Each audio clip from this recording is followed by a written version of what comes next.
to the kingdom. Cheers.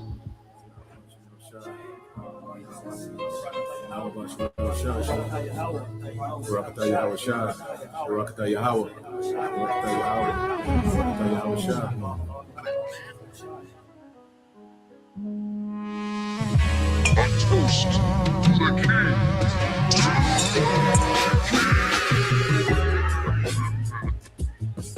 You elect will drink wine new with Yahweh Shai.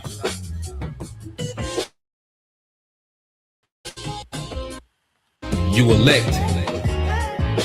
As of right now, we say hopeful elect.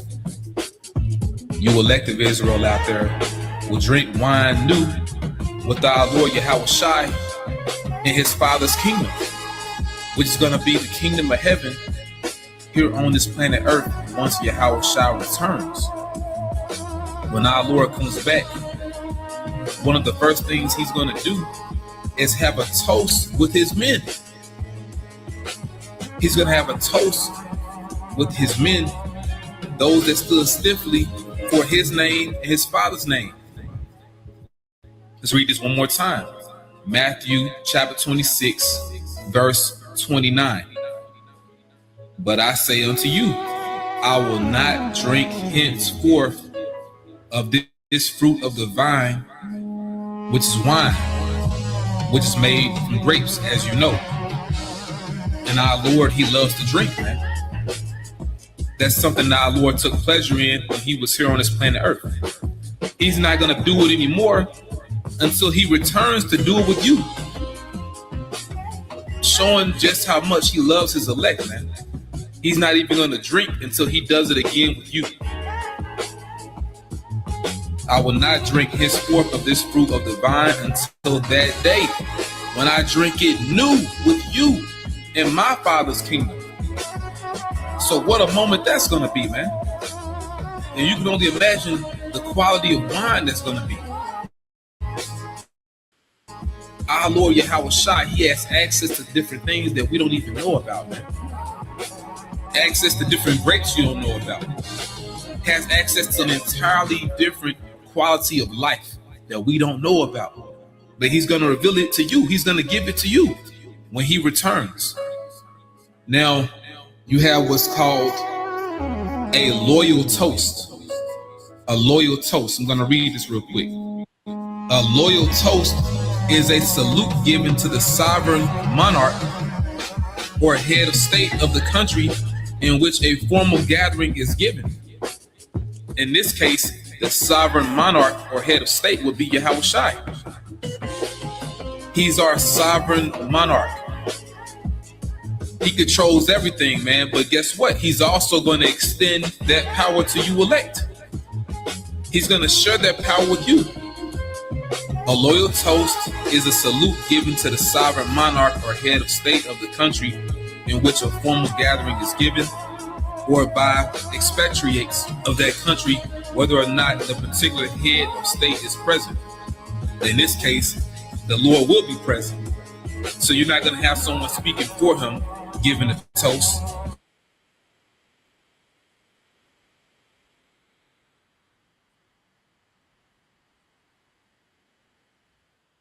You're going to meet him face to face, which is proof also that we have to be changed. We can't meet the Lord like this. He's going to change you. He's going to crown you, and he's going to toast with you. Now let's read some more. It says, it is usually a matter of protocol at state and military occasions and a display of patriotic sentiment at civilian events. The toast is usually initiated and recited by the host, which would be Yahweh, before being repeated by the assembled guests in unison. To the kingdom. Cheers. Sometimes when Akim are among each other, we'll do little small toasts. Brothers may be like La Yashirala, holding up cups. But imagine the Lord himself hosting it, man. And we join in. And I was reading something else, and pretty much they said in order to have what they call a loyal toast, you would use wine.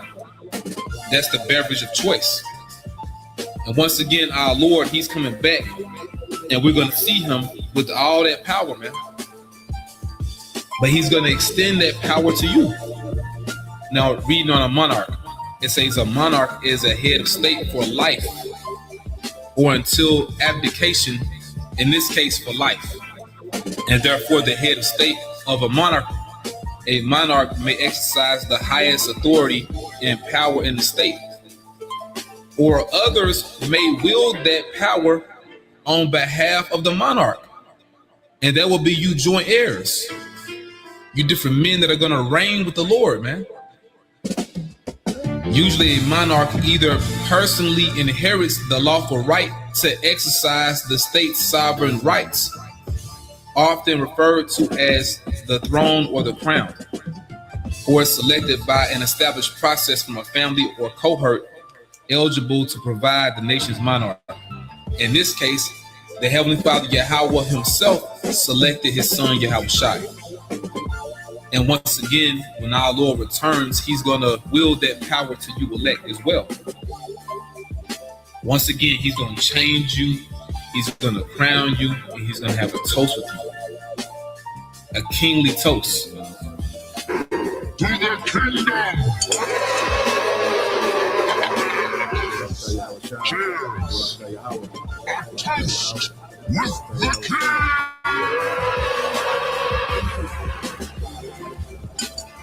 Raise your glasses, my friends. A toast with the king. A toast with the king. Raise your glasses, everyone. A toast to a prosperous future.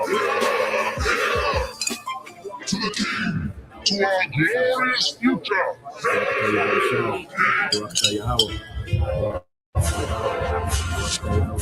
To the victors, blow the spoils. Raise your glasses. Cheers. Raise your chalices to the golden age of our kingdom. A toast to the king.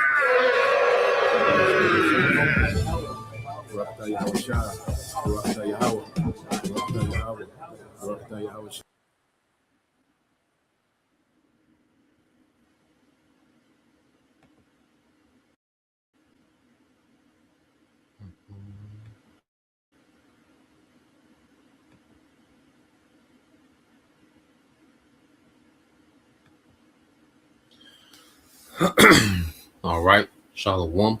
First and foremost, I would like to give all praise and glory unto Yahweh, Bahashem, Yahushua, Bahashem, Rakakadash, and double honors unto the apostles and the elders of GMS who rule well, teach well, being great examples to his younger brothers.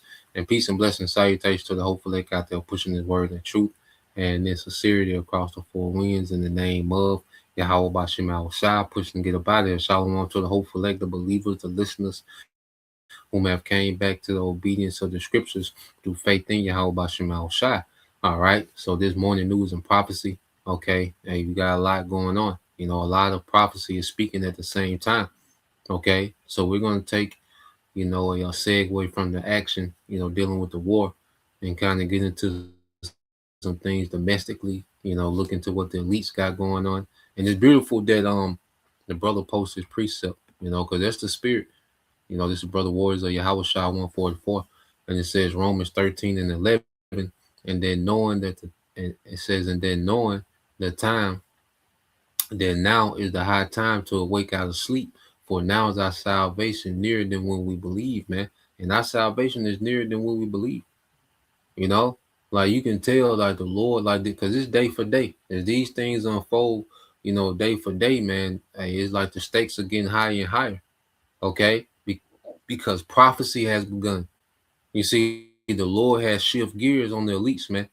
Okay, and the elites are having to try to keep up now. Okay, because this war is not going like this devil wanted to go. Everything is not going. Now, dealing with the Strait of Hormuz and, you know, this devil being able to reset the global economy, now the Lord is allowing him, okay, to be able to make that move. But see, the Lord is cornering Esau off, man. Okay, Esau is being cornered off. He don't got a lot of moves. He don't got a lot of wiggle room, man. Okay, and that's because prophecy has Esau boxed in. You see, so with this global, economy, we know that this plays into the favor of the elites because in their mind, this is the perfect opportunity to, okay, establish the new world order, okay, to bring about the MOTB system to transfer from this old system to a new system, okay, and all this is happening in the midst of the war.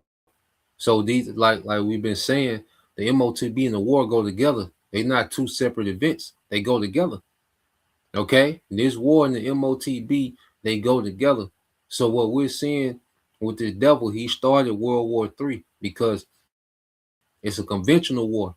Okay, because when you think of World War III, people, automatically go to, the nukes. No, that's the climax of World War III. Okay, there's a lot of escalation, all right, that's going to lead to those nukes. There's a lot of escalation that has to happen before it gets nuclear. And the Lord has this thing moving fast. And that's how we know the MOTB is around the corner. Okay. The fact that the Lord has sparked off this third world war. Okay. And this devil is not faring so well. Okay. Which makes him, all right, more in a rush, man. Okay. So when you go, I want to go from there. Let's go here. All right.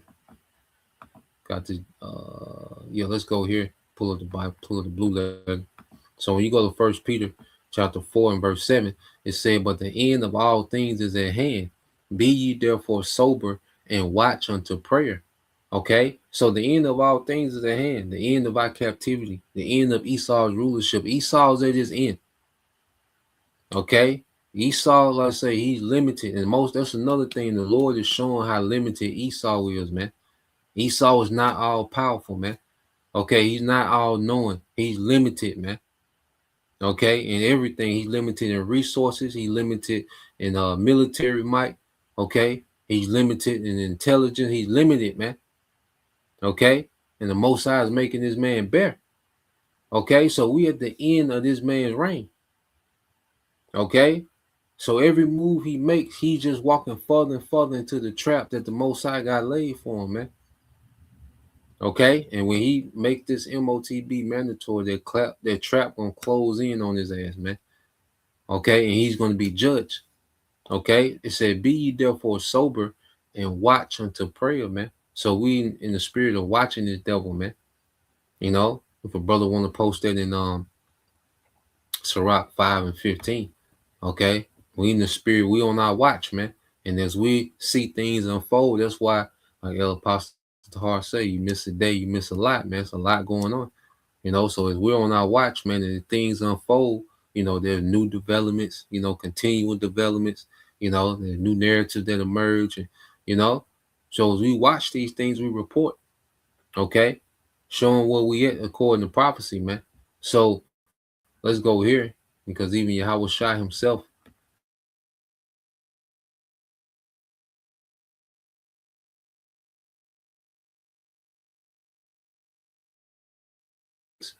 and 41, it says, "Watch and pray that you enter not into temptation.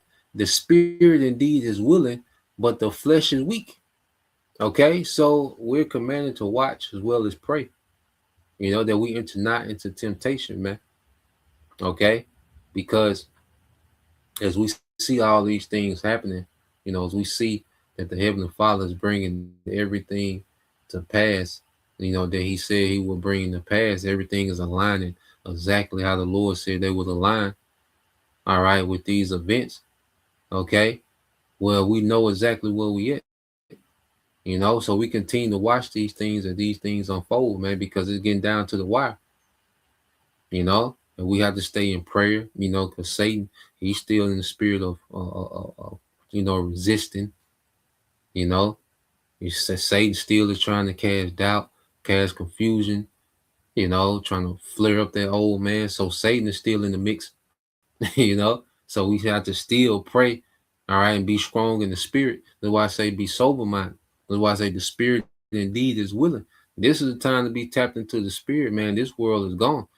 This age is gone, man. Okay? I say Esau, the Most High is cornering this nigga off to where he's very limited in how he can move, man. You see, Esau is walking in the peril of his overthrow. Okay?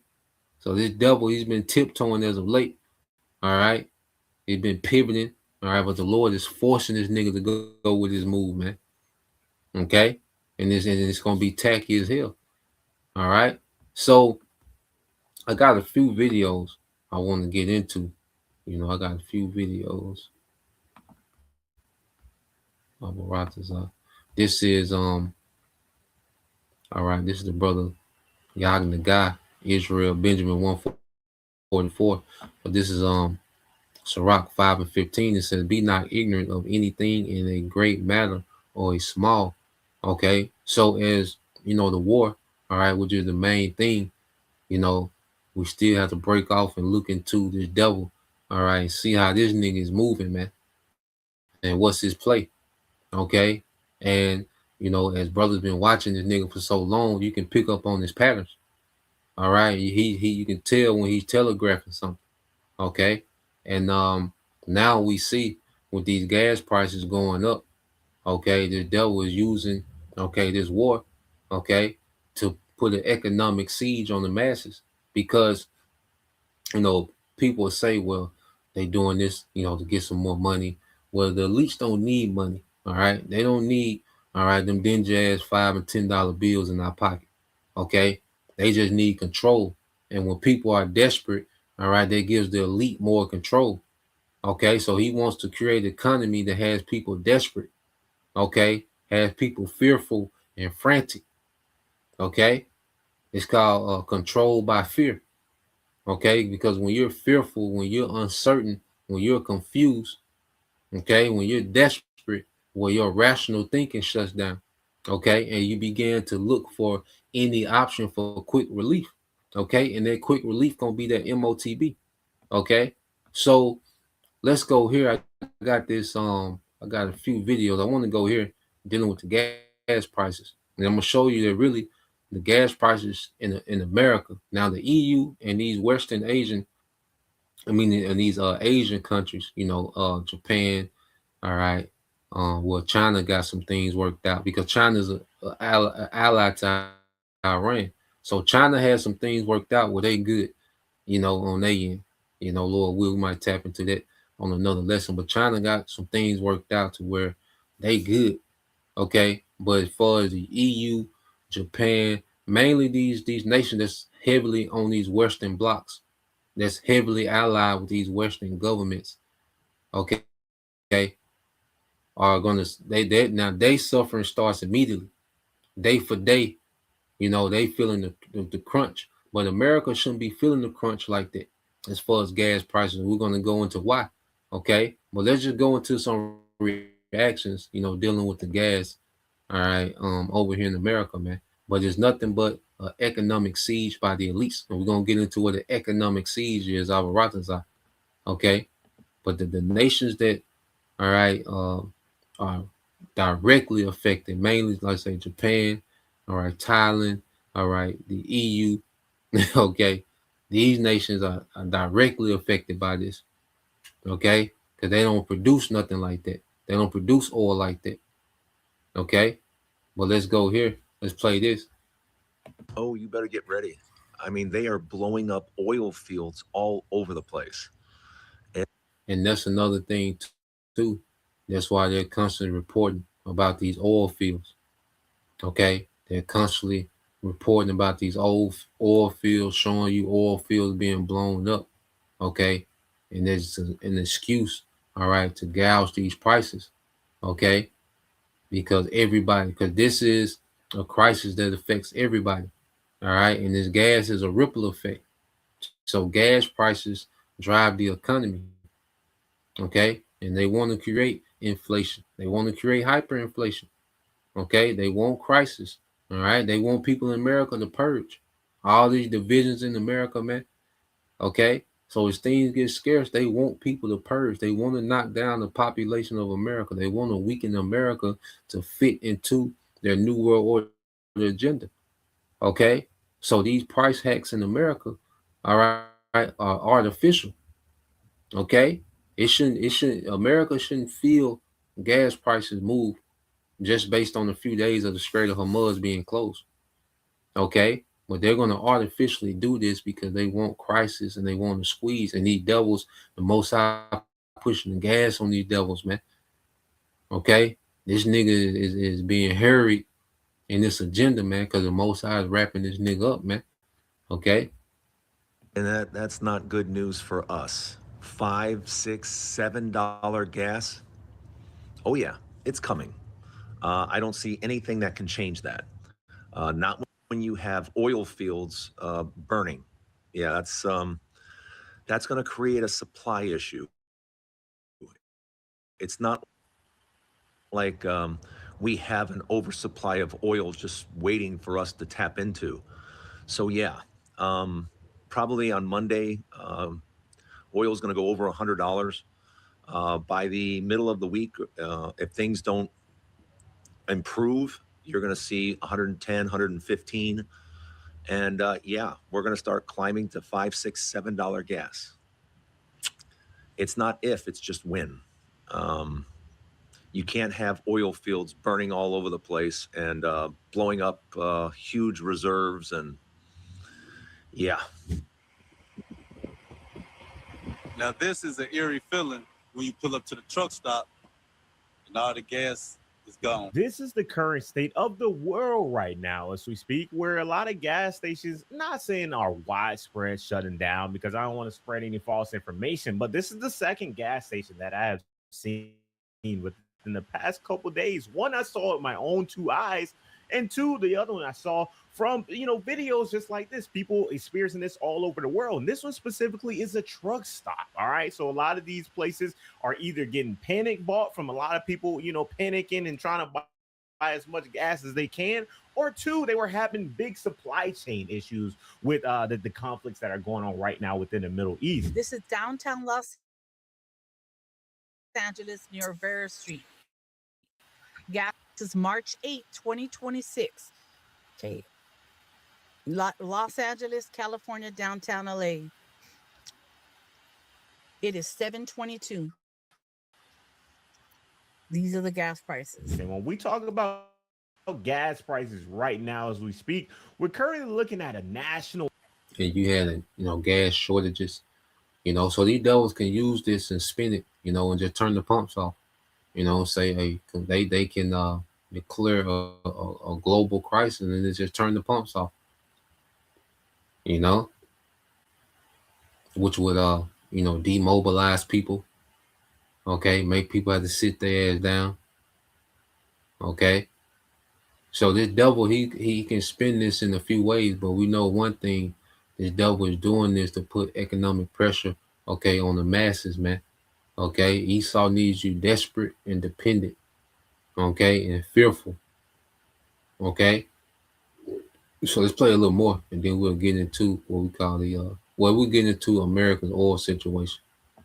Average of about $4.96 for diesel specifically. Of course, premium is at $4.28, and we're talking about mid-grade and regular midway through $3. All right, and when we're talking about just yesterday, we were down 10 cents just yesterday, so we went up 10 cents again.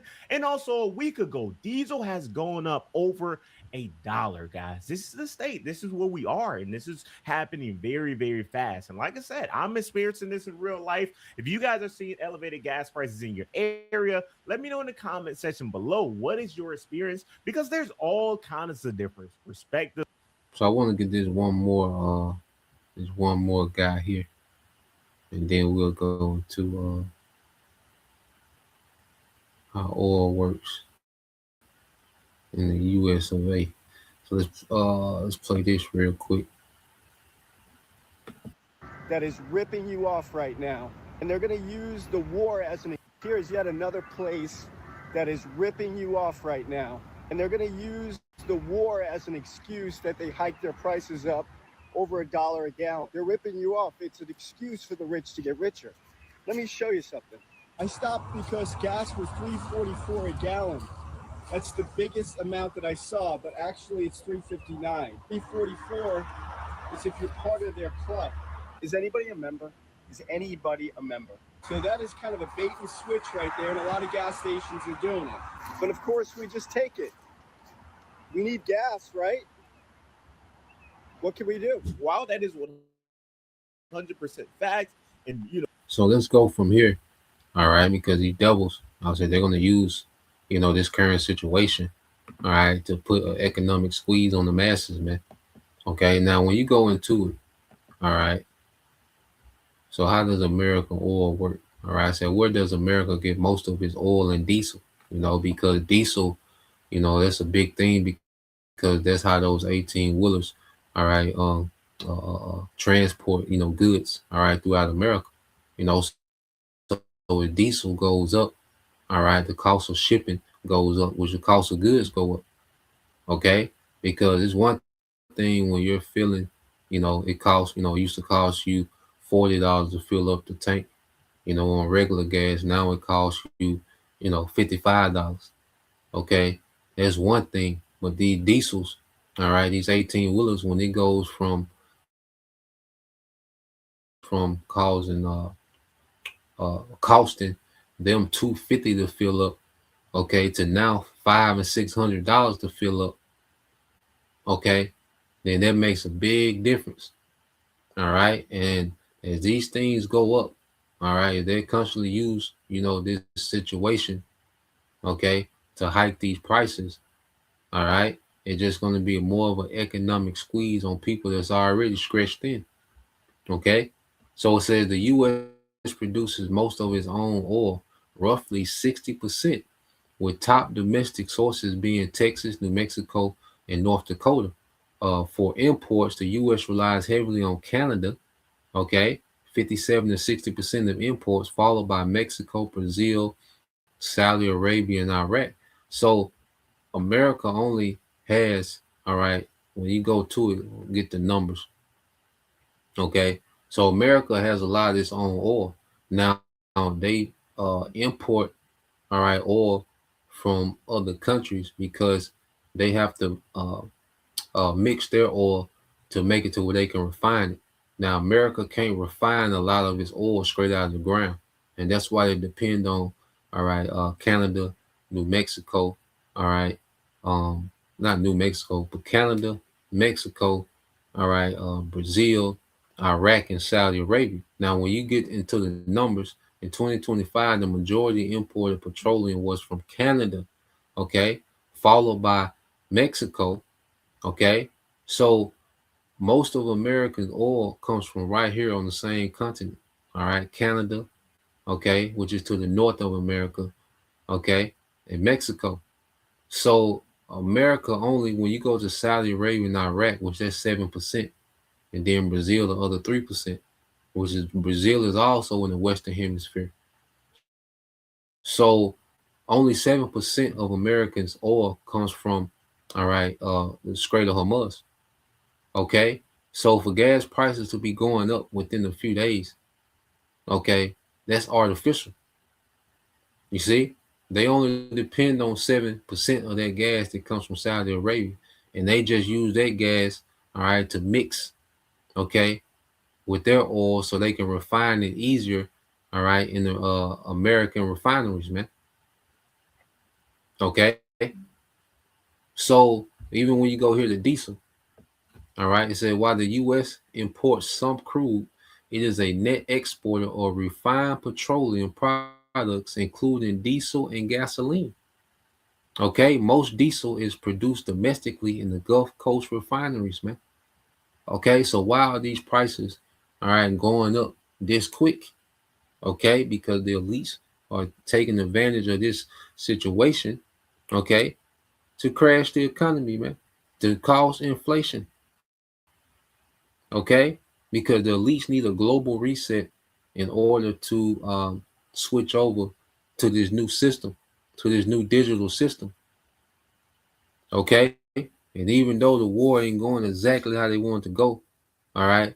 The Lord left them out, all right, to attempt this new world order because they need to attempt this before the Lord completely bring this shit down. They got to make the MOTB mandatory. So the Lord left these niggas one last out. Okay. And that's to try to pull off this MOTB. Okay. And this is where we at. All right. Now, real quick, going to, all right, what is a economic? All right, let's go here. So when you go into economic siege, what's an economic siege? Okay, so you go into, I just ask Google real quick, what's an economic siege? An economic siege is a form of economic warfare where a nation or group restricts an adversary. And see, your government is an adversary. See, you Americans don't understand your government is an adversary to you. Okay? It's an adversary unto you. Okay? Your government is not for you. You see, it ain't been for you for a while. Okay? And the government is more corrupt than it's ever been. And the American government, all right, the elites are using the government to go to war with the American people, man. Okay? So they're putting the American people under economic warfare. Okay? It says where a nation or group restricts an adversary's access to essential resources.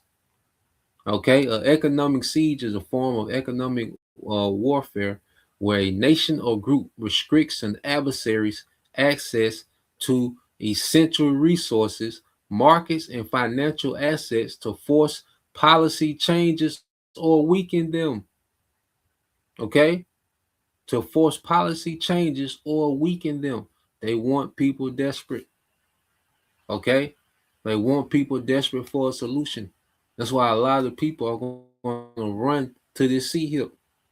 Okay, because the devil is going to put so much distress, okay, in society, man.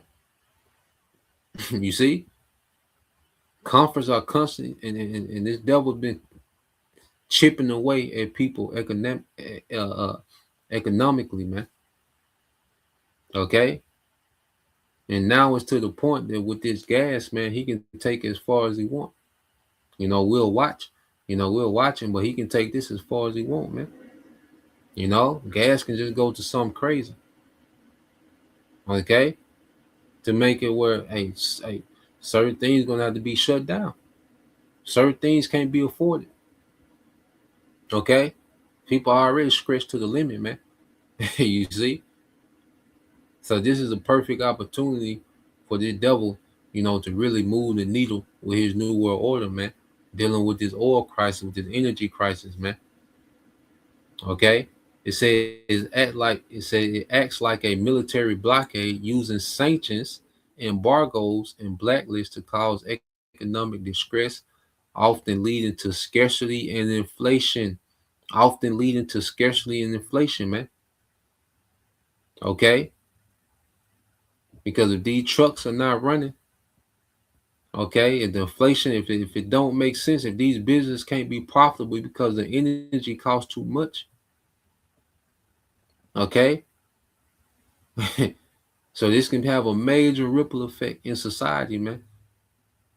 Okay, and which these devils need that to bring about, all right, the chaos, so they can bring about the order, this pseudo salvation with the sea hip. Okay, so let's go from there. I got this video because we know, all right, I mean, LD Ashawamba, he did a video on it a few weeks ago. I'm talking about day 2 of the war. You know, you had so-called, all right, a nigga Muslim sleeper cell. Okay, and Esau, he's so predictable, man. That's another thing with this devil too, man. This devil is so predictable, man. Okay, he had the nigga with a, you know, an Islamic sweater on, you know, so-called, you know, did a little event in Texas. All right, so prepare for false flags. Okay, and this is going to be a way that he can link, all right, brothers to extremists. Okay, he can use false flags events and link brothers to extremists. Okay? Prepare for this nigga to do that. Okay? As we understand, as we go into prophecy dealing with Iran, he can easily turn our talking points as if we're pro-Iranian, okay, cause false flag, and blame the prophets, because that has to happen. You know? So all this prophecy is happening at one time. Okay? The Lord got everything going forth, man. You know, the Lord is getting ready to blitz the earth with prophecy, man.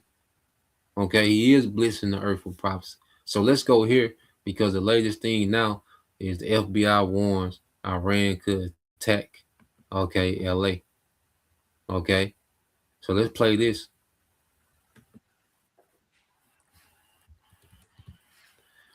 Colonel, good to speak to you again. How are you, sir?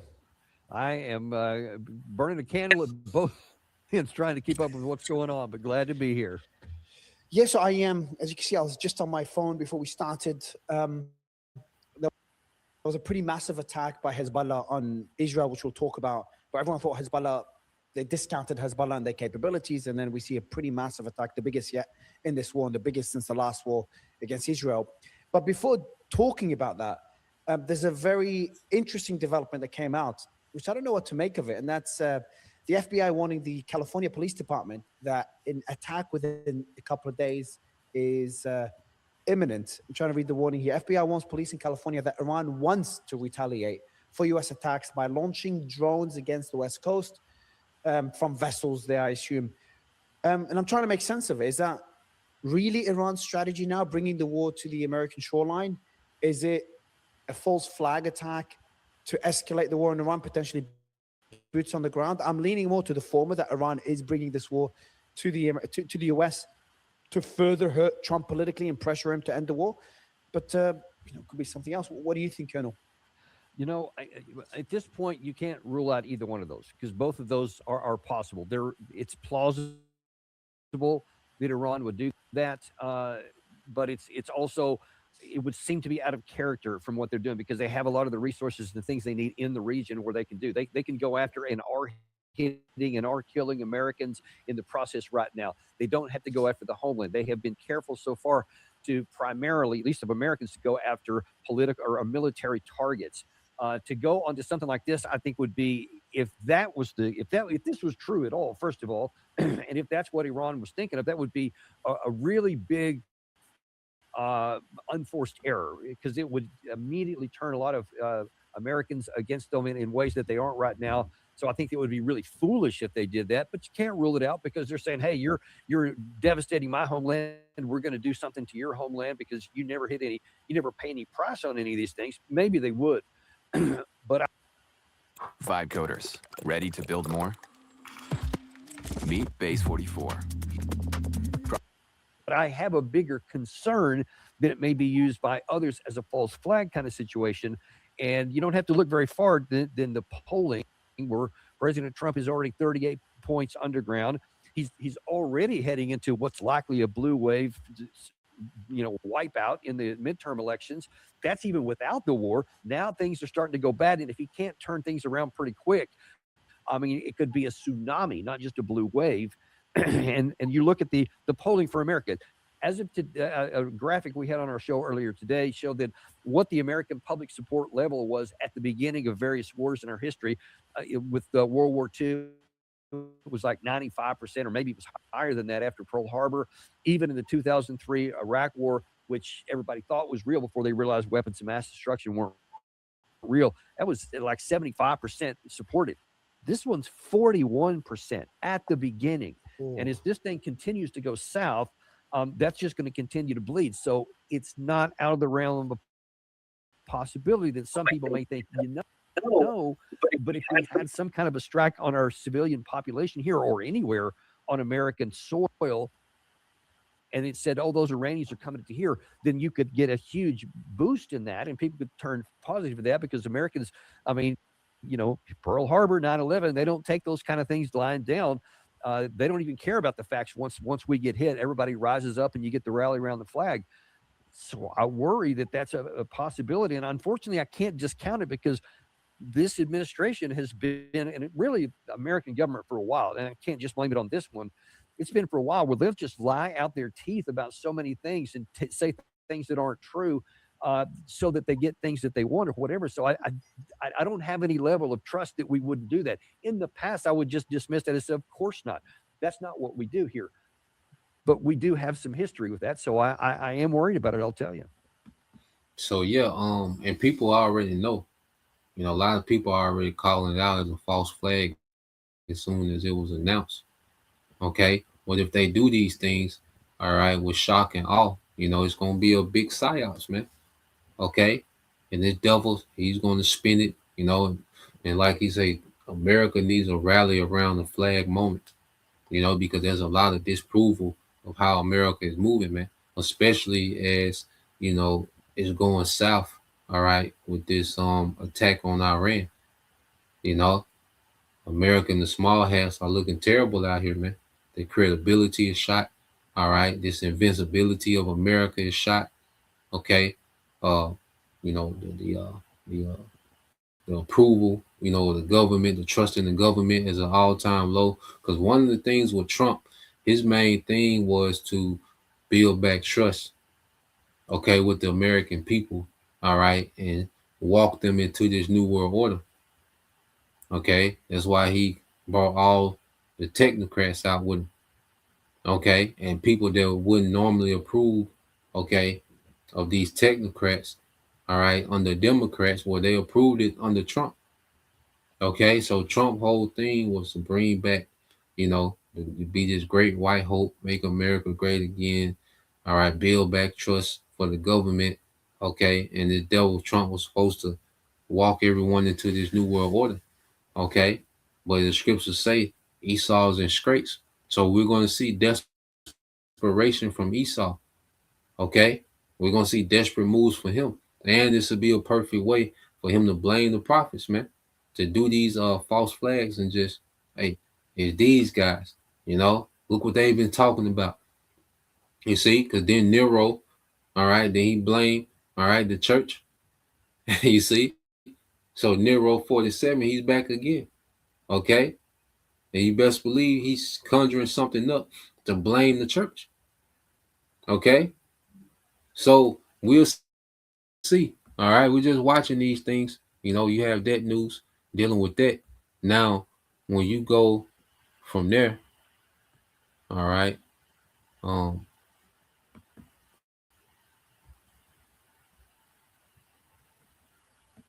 let's get a few precepts.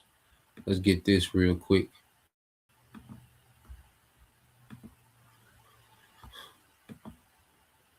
Let's get this in the book of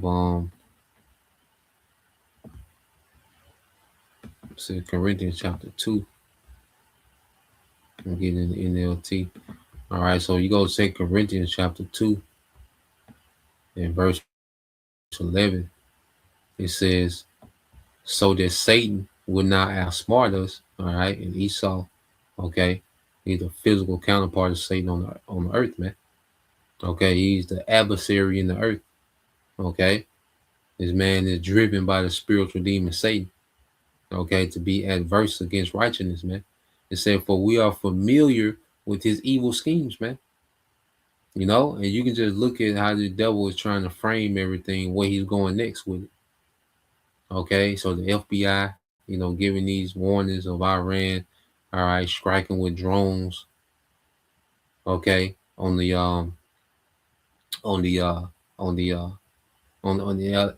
on the West Coast. And also too, America and these small hats, they duplicated the Iranian Shahed drone. They call it the Lucas. Okay, so they have their version of these Iranian drones, okay, in the American military inventory. Okay, so they produce these Iranian type drones. They have their own version of the Shahed, okay, Iranian drone called the Lucas drone. Okay, you know, these small hats, they've been striking these Gulf Arab states, you know, oil infrastructure using, you know, those Iranian style drones, and blaming it on Iran because they're trying to get these Gulf Arab states to join in the war against Iran. Okay, but that's not working. Okay, because that doesn't go with prophecy. See, the devil, he's being met head on with prophecy, man. Esau is being met head on with prophecy. Okay, and a lot of his schemes is not working. He got one scheme left, and that's the MOTB. That's the only outlet that the Most High has left this man, is to come on with this MOTB.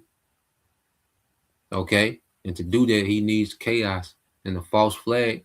Not only would he can blame the prophets, but then he can start to shut down the internet. He can shut down cities.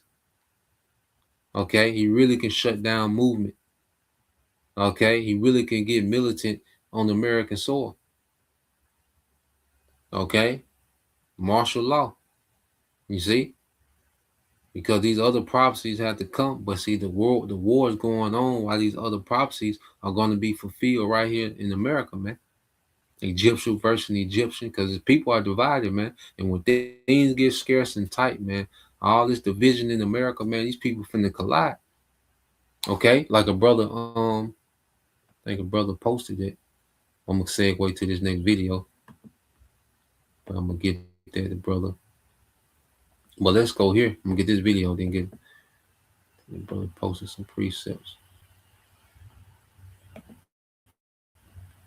Okay, but I want to go here because the Lord, all right, is dragging Esau along. All right, Esau is being dragged along. Okay, Esau went from, running the show, okay, to now he's being dragged along. Okay, by prophecy, man. You see, prophecy is in full effect on the devil, man. Okay, it's not in his favor. Now, when you let's get this. Seen the brother posted. Yep. This is the brother Yagnagai, Israel, Benjamin 144. Second Ezra 6:22. It says, and suddenly shall the sown places, all right, appear unsown. The full storehouse shall suddenly, all right, the full storehouses shall suddenly be empty, man. And if these trucks stop running, man, it's not gonna take long for the inventory of these grocery stores to be emptied out. And people, are so undisciplined. Okay, people are so, this is a hyper individual society, man. Everybody gonna be for self. Okay, and that's why even when you jump down from verse 24, it says at that time, friends shall fight one against another like enemies, and the earth shall stand in fear with those that dwell therein. The springs of the fountains shall stand still. Okay, the resources, man, these goods flowing to and fro. All right, and in 3 hours they shall not run. Okay, because everything is going to come to a complete stop eventually, man. Okay, and Esau wants anarchy. He wants people to purge each other. He wants these things, man.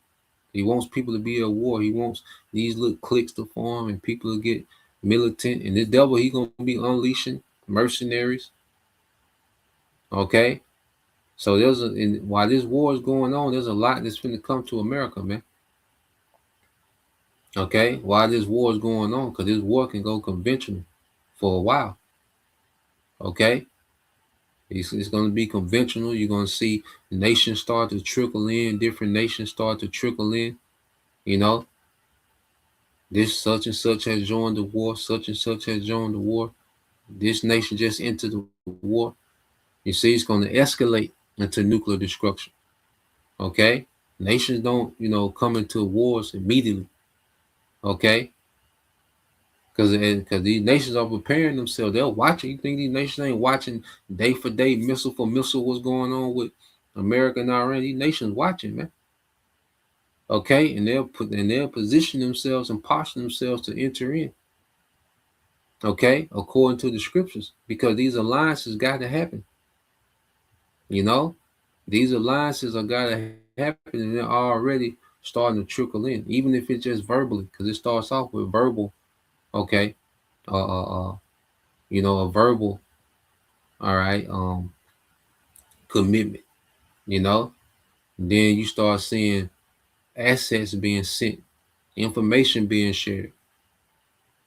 Okay, Then you might, you know, they might go defensive for Iran or defensive for the small hats, help defend. Okay, and then they start joining in on offensive strikes. So it's going to be a build up, okay, to the climax of the war, which is the nukes, man, and Yahushua. Okay, the Ukraine and Russia war has been going on for 4 years. That's conventional warfare. Okay, because you look at all these missiles going, and you be like, damn, they both gonna be through by April. Nah, man, they can do this for a while. They can be in conventional war for a while, man. You see, while all these other prophecies are being fulfilled. Okay, so let's play this, okay, because he's on point for about the first 9 minutes, and then even he goes left, and that's why the prophets are here. See, the prophets have the 100% truth of the understanding needed to understand what's going on. Okay, these certain analysts and professors and ex militaries and ex-military, ex-CIA, they have a lot of intel, a lot of information, but when it comes to how it ends and how it plays out, okay, they have to be skeptical. Well, we know for sure how this is going to play out. You see? So let's play this.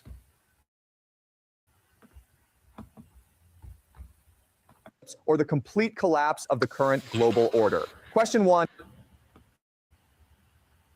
3 questions. That's it. 3 questions that will decide whether we get a world war, a nuclear apocalypse, or the complete collapse of the current global order. Question 1, will the United States launch a full-ground invasion of Iran? Because if they do, American boys as young as 18 could be drafted and sent to fight in a war that could last a decade. Question 2, will Israel use nuclear weapons? Because if they break that taboo, a taboo that is held since 1945, we are looking at something the world has never seen before. And question 3, will the Al-Aqsa Mosque be destroyed? Because if extremists tear down the third holiest site in Islam, 2 billion Muslims around the world would be religiously obligated to respond. These are not hypothetical scenarios. These are live questions. They are being debated right now in war rooms, in intelligence agencies, and behind closed doors. And in this video, I'm going to break down each one and show you what game theory actually predicts will happen. So stay with me, because by the end of this, you will understand this conflict better than 99% of people watching the news. Now, let me slow down for a second, because I need you to understand something. This is not just another war. This is not just another conflict that flares up and dies down and everyone moves on. What is happening between the United States, Israel, and Iran right now is a geopolitical chess match. And the outcome of this chess match will not just determine who wins or loses in the Middle East. It will determine what the entire world looks like for the next generation. The alliances that form, the economies that rise or collapse, the borders that shift, and it's all going to collapse. Okay? Because Yahushua is going to usher in a righteous new world order. Okay? A righteous world order is all going to collapse. You see, this war here changes everything. It's the war to end all wars. Okay? Power structures that hold or crumble, all of it comes down to 3 specific pressure points. 3 questions that are sitting like loaded guns on the table. And here's the thing. Most people are watching the news and they are seeing explosions. They are seeing airstrikes. They are seeing politicians give speeches, but they are not seeing the underlying mechanics. They are not seeing the game theory. They are not seeing the strategic logic that is actually driving every single decision being made right now. That is what I'm going to show you today. So let us start with where we are right now. What is actually happening on the ground, or more accurately, in the air? Right now, the United States and Israel are fighting what we call an air war. They are striking Iran from a distance. Missiles, drones, precision strikes, cyber attacks, everything is being done remotely. From a military perspective, this is the modern version of what we used to call siege warfare. You surround your enemy, you hit them from the outside, and you try to weaken them without ever stepping inside their walls. And here is the key point. Well, as long as this remains an air war, the United States has an exit door. They can choose to de-escalate, they can choose to pull back, they can negotiate, they can withdraw from the Middle East. Would they lose? Yeah, probably. But the loss would be manageable. It would not be catastrophic. It would be a strategic setback, not a national disaster. But here is where things get dangerous. Beneath the surface of this air war, there are 3 pressure points that could blow everything wide open. 3 triggers that could turn a controlled conflict into an uncontrollable one. And each one of these triggers is connected to a question that the world is asking right now. The first is whether American boots will touch Iranian soil. Because once ground troops go in, there is no exit door. The war becomes a commitment, a 10-year commitment that would drain American resources, American lives, and American credibility. The second is whether the nuclear taboo will be broken, a taboo that has held for 80 years. The only thing standing between the world and nuclear warfare is the fact that nobody has been crazy enough to use one since Hiroshima and Nagasaki. But there are people right now who are considering it. And the third is a religious flashpoint so sensitive that it could unite 2 billion people under a single cause overnight. The Al-Aqsa Mosque, a site so sacred that its destruction would not just be a political event, it would be a spiritual earthquake. These are the 3 layers that most people are not seeing. The news shows you underneath. But here's the thing nobody is really talking about, hawking. There is a framework, a strategic model that can actually help us predict what happens next. It is called game theory. And game theory is not about guessing. It is not about opinions or feelings or political bias. It is about analyzing the strategic options available to each player, understanding their incentives, and mapping out the most likely outcomes based on logic. Now, I want to be very clear about something. These are predictions. These are educated guesses based on publicly available information and game theory analysis. I do not have inside information. I do not know more than you do. But what I do have is a framework, a way of thinking about conflict that allows us to cut through the noise and see what is really going on. So let me walk you through it, starting with the first and most immediate question on the table. Will the United States send ground troops into Iran? Now, on the surface, this sounds like an easy question. Most people would say, no. Why would America invade Iran? They saw what happened in Iraq. They saw what happened in Afghanistan. 20 years of war, trillions of dollars, thousands of lives lost. And what did they get? Nothing. They pulled out and everything collapsed. So surely, the United States would not be stupid enough to do it again, right? Well, here is the problem. Wars do not work on common sense. Wars work on escalation. And escalation has its own logic, a logic that pulls you in whether you want to go or not. Let me explain this with a... And this prophecy pulls you in whether you want to go or not. The least of the flock shall drag them out. Okay? The small has drugged America into this, man. Okay? And that's the will of Yahweh by Shema Shah. This escalation, all right, this driving force behind this war is the will of Yahweh by Shema Shah.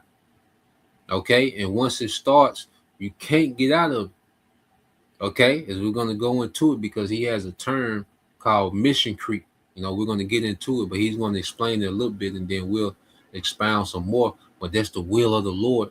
It got Esau on the mission creep, man, to where he starts something that he's controlling, but then he loses control. Little by little, he's beginning to lose control of the situation, man. Okay? A concept called mission creep. Mission creep is when a military operation starts small and controlled, but then slowly, gradually expands beyond its original scope. It is not one big decision. It is a series of small decisions, each one making perfect sense in the moment, but collectively pulling you deeper and deeper into a conflict you never intended to fight. This is exactly how the United States ended up in Vietnam. It started with a few hundred military advisors, just advisors, right? We are not fighting. We are just helping. Then the advisors needed. And right now, Russia is doing that for Iran.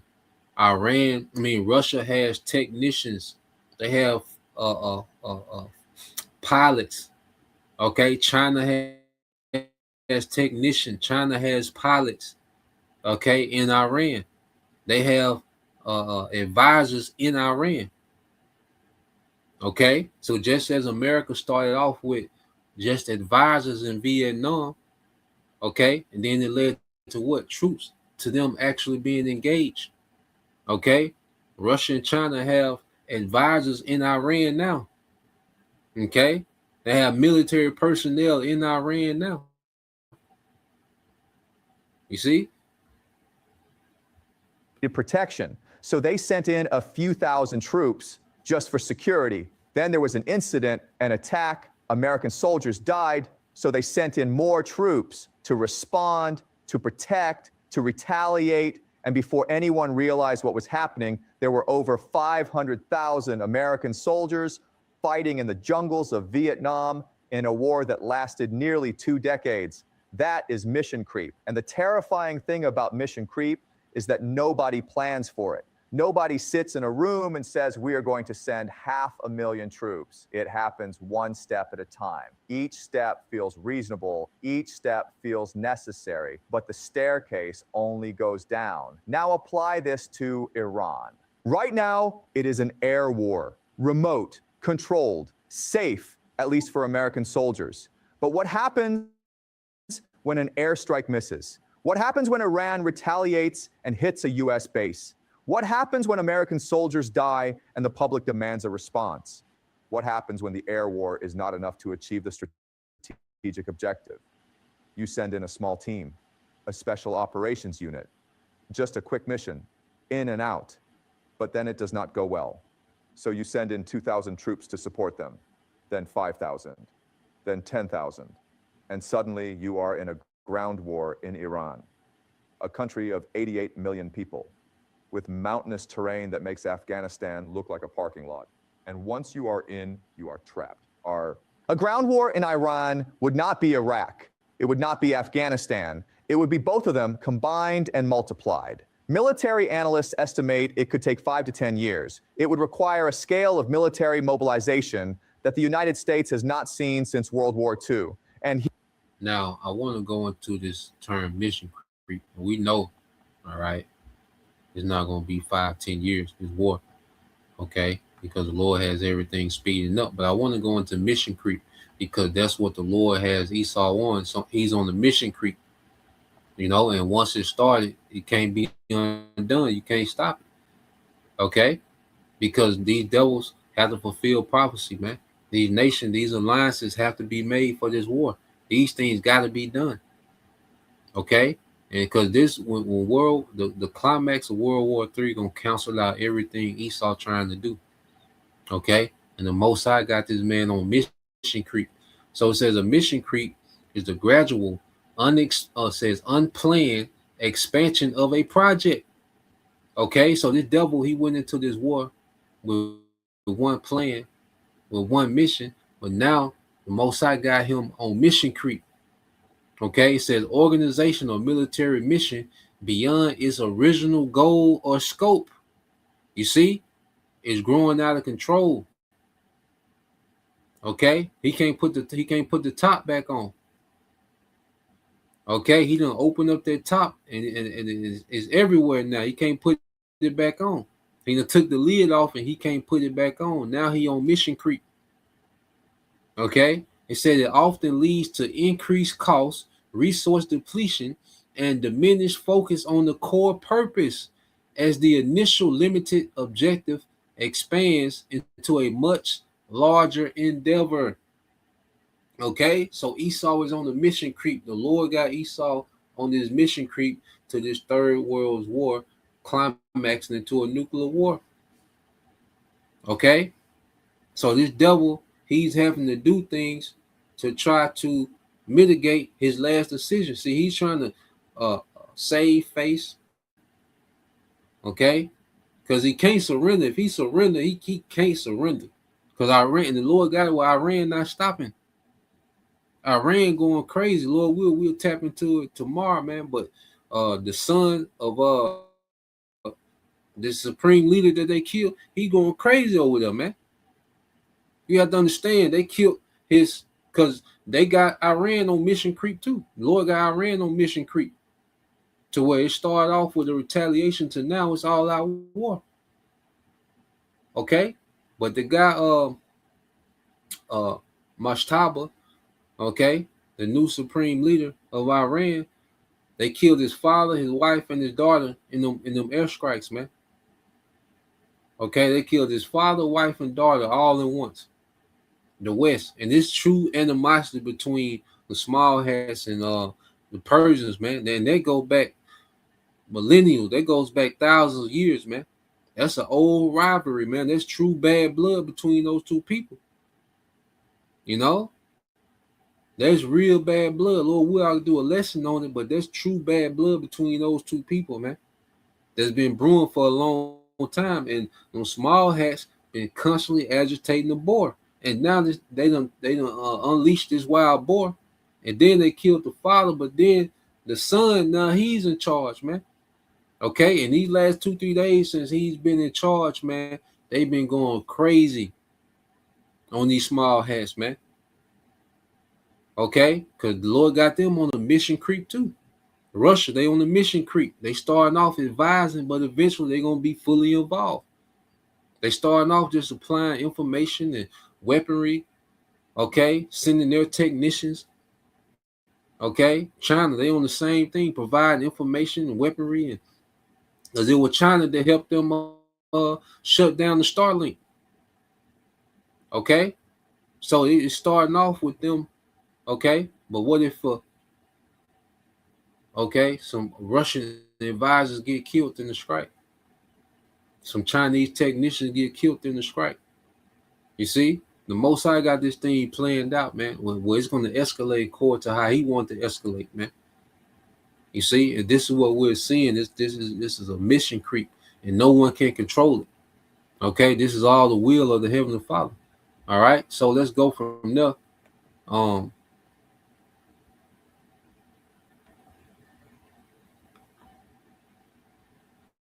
Let's go from there.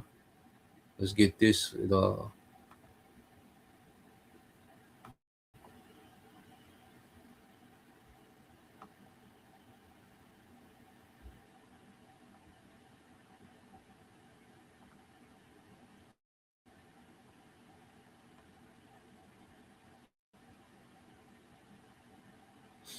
Let's get this in the book of Proverbs chapter 5. All right, this book of Proverbs chapter 5 in verse 21 in the NLT. Okay. Proverbs 5:21 said, "For the Lord sees clearly what a man does, examining every path he takes." Okay. So the Most High got everybody on the path, on the trajectory that he wants them to be on. Okay. Esau don't got this planned out step for step. Okay. There was a time when he was in that position where he was doing things step for step. Now prophecy is taking over, baby. Okay. now you want to now you want autopilot. You see? Now you on the Lord's time. All right. It said, "For the Lord sees clearly what a man does, examining every path he takes," man. Okay, so every avenue, okay, that these devils are taking, the Lord already got it mapped out, and it's still going to lead him to what the Lord wants. No matter what avenue this nigga try to take a detour, try to take an off ramp, an exit, nigga, it's still going to lead to the outcome the Lord wants, man. Okay, it says an evil man is held captive by his own sins. He got too much wickedness. Esau got too much invested into it to pull back. Okay, his new world order is at stake. He got too much. This wicked, this sinful new world order is at stake, and he's held captive by trying to pull this off. No matter how poor the decision is, how foolish it is for his next move, he got to do it because he's held captive by this wicked agenda of this new world order. It got him held captive. Okay, so no matter how bad a plan goes, this nigga got to stick with it. Okay, he gonna sink with the ship. It says they are ropes that catch and hold him, man. He's bound. Esau was tied up by he's bound. He done entangled himself in this wicked agenda. The whole time, the Most High just been letting this nigga entangle himself. Okay? Now this nigga bound by this wicked agenda. He got to go for it. Okay? And it says, he will die for lack of self-control. He will die for lack of self-control. He will be lost because of his great foolishness, man. Okay? So he done went down this road and now he's losing it. He's losing control of the car. Okay? This nigga hitting the guardrails back and forth. Okay? Accelerating. You know, he can't stop himself from accelerating. The gas just accelerating by itself, man. Most High done took control of the car, man. All gas, no brakes. Okay? Until the will of the Lord is fulfilled, man. You see? So, let's, I got another video because this is interesting too. Okay? I'll play this as well.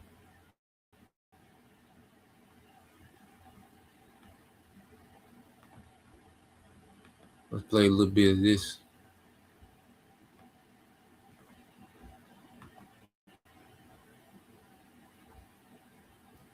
I can't see this as anything other than a threat to, obviously, I don't mean to be selfish, but I don't want my son and his peers drafted into this war. And that's something that you reported today on the Liberty Report, that as Iran escalates, Congress passes automatic involuntary draft registration. Now, this is the reason a lot of us voted against the Biden administration and the Kamala Harris campaign, because the Biden administration had floated doing this for Russia.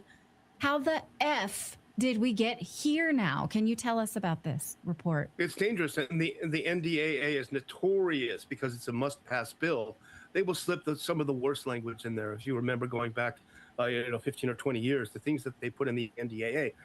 Well, this is a terrible thing because it will automatically register young men between the ages of 18 and 26 for the draft for the selective service. And so what it does, it creates a database of these people, and there's no longer any question of being able to make decisions on whether you want to register or not, and whether a war is unpopular, whether a war is unconstitutional, which this war is very, very obviously unconstitutional. And this is another opportunity for these devils to depopulate.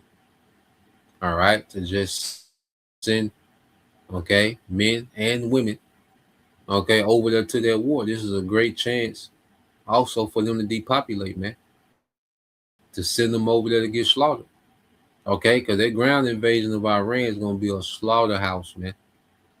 Okay, it only gets worse. There's no good news for America. America ain't got, people think America going to whip out some type of crack mind. No, America, it only get worse for them, man. Okay, because this is the Lord. This is a judgment from on high. Okay? America is showing that, the Lord is showing that America is limited. Esau is limited, man. Okay? This nigga got hella limitations, man. You see? So, this would be a perfect opportunity, too, for the elites, to depopulate, especially a lot of the youth, 18 to 26, automatically being registered for the draft, man. Okay? You're going to be forced now to be in a situation where you will be automatically registered for the draft. And a lot of people are salivating at the idea of starting a draft, of sharing the burden. The problem with this, as Dr. Paul says, is that presumption is that the government owns you, that owns your body, that you are a slave. And that just simply isn't the case. If we were attacked, which I don't think we have been, maybe the colonel, is a better historian than me, since 1812 by foreigners on our own soil, unless you count 9/11, which is another story. It's not something that's going to happen, but if it does happen again, I'm thoroughly confident in our young men and women that they will defend their own country. Right. This is not the existential threat to the United States, Colonel, right? As you've pointed out, it comes from Mexico, it comes across our southern border. It does not come from Iran, to say the least. No, Dan's 100% on target, and I'm very confident that if you called for a draft on the assumption that the draft was for people to exclusively defend the United States here at home, you would have no difficulty. But we all know that's not what the draft is all about. But I think it's important to point something out. We don't have an army to send. Our army is too small. It's been cut back repeatedly. We have put our money into very exotic weapons and particularly into this very large fleet, surface fleet that has very limited utility in the modern world today. It's wonderful to watch jets take off and land, but naval power like that isn't going to win any wars. It's not even able to defend itself very effectively against the kinds of threats that we're seeing. So we don't have an army large enough. Secondly, the army, if we were to push it, and it would have to land somewhere. That means it has to come ashore in the Middle East. Wherever it comes ashore, whether it's on the coast of Syria, Israel, or perhaps Baluchistan in southern Iran, terrible place to do it, but if it happens, no one is going to be fooled in Tehran. Everyone will watch it on, real-time television from satellite-based reconnaissance. And very shortly, as soon as you've assembled most of your force, most of the ships are there disgorging equipment, you're going to be hit with precision-guided ballistic missiles and drones. We're not prepared to deal with that. We have not got an army right now that could cope with the kind of threat environment that you see in eastern Ukraine. And we're not going to have that for some time. So the whole idea of a ground war is preposterous. Can you go back to Karg again, the island we feature? We know according to prophecy, all right, that troops are going to be deployed. No matter how disaster it is, they got to go through. They got to go through with it. Okay? No matter how disastrous the plan is, nigga got to go through with it, man. All right? And this is why prophecy fills in the blank, all right, of these certain analysts and, military and, certain, science, political science, professors, so on and so on. This is what prophecy fills in the blank. Where they're uncertain, we're certain. Okay. Yesterday on the show, and we did a bit of a deep dive on how strategically important that little island is off the coast of Iran. 90% of the oil flows through Iran from that island into those cargo shipping oil containers and so forth to flow out. There is talk, multiple Trump administration officials saying that they want to capture that island. Maybe you could just go a little deeper into what a crazy move that would be, and how in the world would the United States even plan to secure such an island? Well, the first thing is that much of the oil and fuel that comes out of Karg Island goes to India and China and Japan and South Korea. So if you're really interested in harming those countries, by all... Mossad got this nigga in the trick bag, man. Because they talking about Karg Island, which is an island where Iran produces, refines, and ships most of its oil. But he telling you what country that oil go to. Okay? So America's in the trick bag where all they can do is isolate themselves on the global stage for everybody to nuke their ass, man. You see that? This nigga, no matter what this nigga do, man, he's met with prophecy. Okay, prophecy is step for step with this nigga, man. Okay, you know how them niggas when be on defense, they niggas slap the floor on basketball, man. That's how Esau was trying to bring the ball up the court, man. One of them niggas low as hell, arms wide, slapping the floor. That's how prophecy is on Esau, man. Okay, step for step with this nigga, man. So whatever idea he got, he met with prophecy. So this whole bright idea, let's take Karg Island. Okay, well, you're gonna turn China, Japan, okay, and these Asian nations against you. Let's send in the Kurds. Let's weaponize the Kurds and let's send them in. Okay, let's send in the Kurds. Well, now you're gonna turn Turkey against you. Turkey is gonna become hostile, directly involved. Okay, or they got this bright idea. Let's send Azerbaijan, all right, if I'm saying it right, I can't say it, all right, but it's a nation between Azerbaijan, I think I'm saying it right, but it's a nation right between Russia and Iran. So it was talks that they was gonna get them, to do an invasion on Iran. Well, guess what? If they do that, guess who's going to be directly involved in? Russia. Okay, because Russia got history with Azerbaijan. Okay, so you're just going to activate Russia to get directly involved. So no matter what bright idea this nigga try to come up with, prophecy is waiting on this nigga, man. The most I got this nigga, man. Esau done. Okay, every decision he make, he's done. Okay, let's play this. Wind it back a little bit. Is that much of the oil and fuel that comes out of Kharg Island goes to India and China and Japan and South Korea. So if you're really interested in harming those countries, by all means, destroy Kharg Island. But taking it and holding it without getting into a major fight, in other words, you've got to move ground force somehow or another into the region. They have to cross the water. They have to get to the island to hold it. Well, good luck. I think that's going to be extremely dangerous and very, very difficult to do. But the important thing for everybody to remember is that if we do this, and it's probably not going to work, the island could easily be destroyed. And then Iran has no incentive of any kind to let oil infrastructure in the Persian Gulf survive anywhere. Refineries, drilling rigs, storage tanks, doesn't make any difference. All of those ports will be smashed. And I also think it's important to remember that the Israelis struck a desalination plant in Iran. And that's a very dangerous thing to do. Iran is not that dependent on those desalination plants. But the Gulf states and Saudi Arabia are extremely dependent on them. I hope the Iranians do not respond by destroying any of those plants, because that would end the Gulf states. You're talking about little places where large numbers of people, densely populated, are all dependent on water from those plants.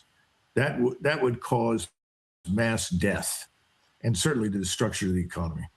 I want to ask you both how are we supposed to feel about this? Because if you've studied this conflict, you know that is our government that started this on false pretenses. And then when you see these embarrassments militarily, it feels like we effed around and found out. It feels like just desserts. Our leaders deserve this, but our soldiers don't. And so how are we supposed to handle this? How do you guys view it? I'll start with you, Dan. Well, what I'm worried about the most right now is something domestically. I mean, and I don't want to sound conspiratorial, but I'm worried about a false flag. I don't know if you've seen this, but the FBI apparently has been warning police departments in California that Iran may launch attack drones off the West Coast into the U.S. Now, to me at least, this is, as we see things falling apart, it becomes very obvious, regardless of what Hegseth tells us and what Trump tells us, it's very obvious that Iran has not been degraded. Next phase is false flags. Next phase is to get people on board with this. So I think this is something to definitely. Everybody calling this nigga out, man.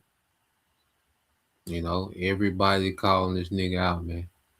Okay, with these false flags.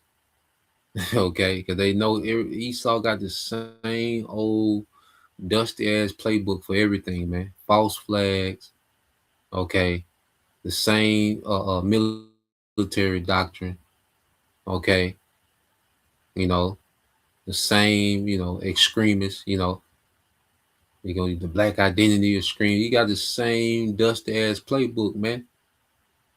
Okay, everybody calling them out at every turn, man. Okay. Keep track of, because if something like this happens, you better say goodbye to any of our civil liberties, even our ability to go on the redacted. It'll be gone. Yeah, Colonel. I mean, Dan's right, and I've been I fear false flags because you don't want to bring them up, you don't want to say it, but Israel loves false flags. They have a long history of it. Just look at the USS Liberty. I mean, look at the Lavon affair in Egypt.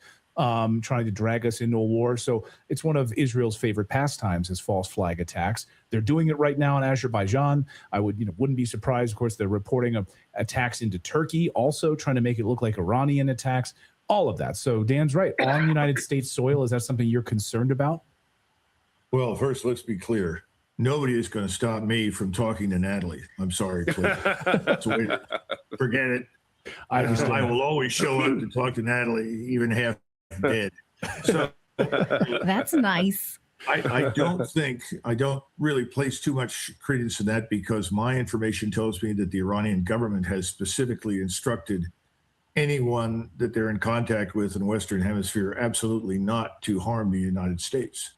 They understand that that would be a gift to Israel. Wow. And they're not interested in doing that. So I think your false flag analysis is sadly plausible and by no means impossible. It has to be taken seriously. Yeah, so they heavy on that false flag, man. And like I say, with that false flag, the devil, he can really begin to shut things down. Okay. He can really begin to scrutinize the internet, certain talking points. Okay. Censorship can go to another level. All right. So it's going to be some interesting times in America as this war goes on, especially if the devil, is constantly losing control. Okay. He's constantly losing control of the events in the earth, man.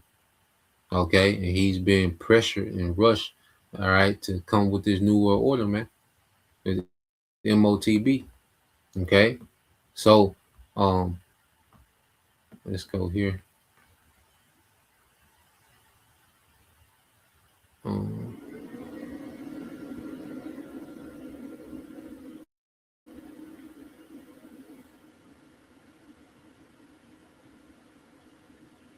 Yep, brother got this. It's the brother GMS DC Tazadak Da. It's Isaiah 14:11 said that pump is brought down to the grave. Okay, and the Lord is killing the pride of Esau, man. He's getting ready to just completely bring the pride and the pump of Esau to the grave, man. Okay, Esau is being embarrassed on his way out, man. Okay, the Lord's not gonna let this nigga continue on, just to be proud, okay, and go out with some type of glory. No, this nigga is finna go out in embarrassing fashion, man, in a very dishonorable way. Okay, it says in the noise of thy vows, the worm is spread under thee, and the worms cover thee, man. Okay. So this devil's infrastructure. Okay, you look at the American infrastructure, man. Esau is going out in a very dishonorable way, man. Okay, everything about this devil is being exposed, what he's really on. All right, that's why they call what Donald Trump Trumpstein. Okay, they call these Western, all right, the Western elites and class, man. The Epstein crew, man. They're not respected nowhere, man. Shameful spewing on his glory. Okay, so Esau getting ready to go out bad, man. Okay, Isaiah 14:12 says, "How art thou fallen from heaven, O Lucifer?" And Lucifer, all right, which just goes into light bearer, all right, because the devil, he was enlightened on the left hand side, and he ran the earth through that left hand magic for a long time. He's ran the earth with that left hand magic for a long time. That's what's been keeping him steps and generations ahead. But see, the right hand, all right, the hand of Jacob done caught this nigga heel, which is prophecy, man. Okay, so the hand of Jacob done caught this nigga by the heel, man. He's having a hard time moving forward. You trying to walk with somebody grabbing your heel. Okay, it's gonna be with difficulty, man. You see, it says, "Son of the morning, how art thou cut down to the ground, which didst weaken the nations?" Okay, and he weakened nations, all right, economically, militarily, morally. Okay, the elites use America to do a lot of damage in the earth, man. Okay, to prep the work. The elites use America to prep the earth for this new world order, because America was the model for a long time. Okay, America has been the model to these other nations for a long time. All right, and the elites have been able to model the world after America, man. A lot of the earth is modeled after America, and even they've been pushed farther into this digital system, even farther than America, man. You know, that's why so much has to happen in America to weaken this place, man, because the elites, okay, want to get America caught up with the rest of the world with this new world order, man. Okay. So this devil in his attempt, okay, to try to be like the Most High, all right, we're finna see him cast down. Okay. Finna see this devil cast down completely, man. Now I got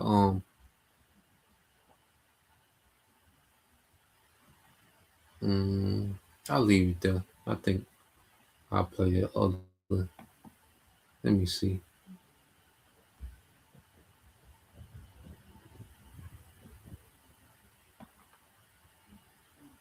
Let's see.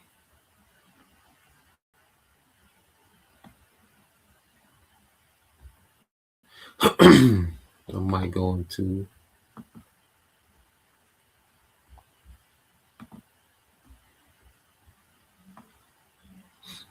finish reading on this. But this is the thinking, you know, of Esau. So let's continue on this Isaiah. Isaiah 14:13 said, "For thou hast said in thy heart, I will ascend into heaven, I will exalt my throne above the stars of the Most High. I will sit also above the mount of the congregations on the sides of the north." Okay, so this devil in his mind, I say he thinks that he's going to sit in the seat of the Most High on earth through his technology. Okay, he thinks that through technology he's going to be able to replace the Most High. Okay, he's going to be able to take on the responsibilities of the Most High, of governing the earth, of governing the existence. He thinks that he's going to be able to take on those responsibilities with his technology, man. Okay, this man's sadly mistaken, man, and he's far short for being able to try to do that. He's nowhere near that, man. Okay, he's nowhere near the ability to be able to replace the Most High with technology, man. He doesn't come close. All right, he doesn't begin to come close, man. Okay, well, this man has exalted himself for a long time. All right, through his military, through his wealth, and through his technology, man. Okay. It says, verse 14, it says, "I will ascend above the heights of the clouds. I will be like, okay, the Most High." Okay, I will be like the Most High. And this is this man's mindset. I'm going to be like the Most High. Okay. This is how far bugged out he is. And this is what he's trying to chase. He's trying to chase that ambition of being like the Most High, man. So no matter how bad the decision is, he going to make it because he's ambition. He's trapped into it. His pride. Okay, his pride not going to let him turn that agenda loose, man. Okay, and the Lord built him like that. It said, "Yet thou shalt be brought down to hell, to the sides of the pit," man. Okay, so the Lord finna bring this devil to misery. Okay, this devil finna go into captivity, man. Okay, the devil finna go from being a ruler, calling the shots, running the earth. Okay, you know, wealth, influence, you know, military might. Okay, he's finna go from all the glory and splendor and power to misery, man. Okay, in captivity. Now, I want to play this because this is interesting too. You know, these some things that's unfolding dealing with Iran because, well, let me see. Matter of fact, I'll leave it there. You know, I'll leave it there. There may be some things unfold between here and tomorrow that link with that. You know, so yeah, I'll leave it there. You know, Lord will, you know, you brothers, all right, and you sisters edified once again.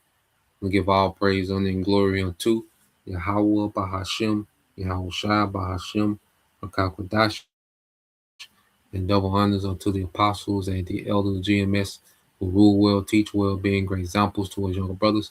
And peace and blessings, salutations to the whole elect. Shalom.